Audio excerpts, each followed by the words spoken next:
Could something as mundane as the price of petrol determine the direction of US politics for the next 2 years?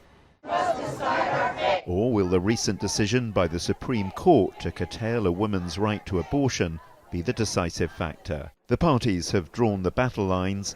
Now it's up to the voters. Republicans would like the focus to be on the economy, especially inflation.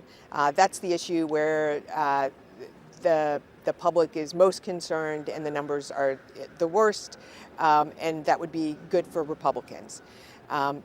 Democrats would like the focus to be on some of the social issues. The battle for Congress could hardly be tighter. In the House of Representatives, the Democrats have a lead of just 8 over the Republicans, 220 seats to 212. But the Senate is the real cliffhanger. The parties are tied on 50 seats each. The Democrats are only in control because the Vice President has the casting vote. The President himself has been urging supporters to go to the polls, but it's noticeable how little time he's spent in crucial swing states. Many believe he could be a liability to Democrat candidates rather than an asset. Joe Biden isn't on the ballot, but he might as well be. Midterm elections are at least partly a referendum on the sitting president, and Biden's popularity is in free fall. And if the Republicans take control of Congress, his chances of getting any significant legislation passed by lawmakers will pretty much disappear into the ether.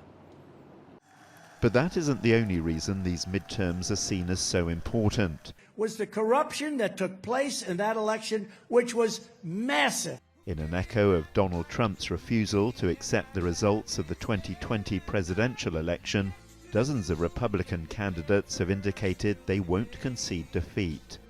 American democracy itself is on the ballot. What you see right now is the American voter having lost a great deal of trust in institutions. You have people who feel frustrated because there are things in place like gerrymandering and the incumbent's advantage and the winner-takes-all system we have in the larger swaths of the country. The first official results will begin coming in within hours of the polls closing. The fear is that some of those results might be contested for weeks or even months afterwards. John Brain, TRT World, Washington.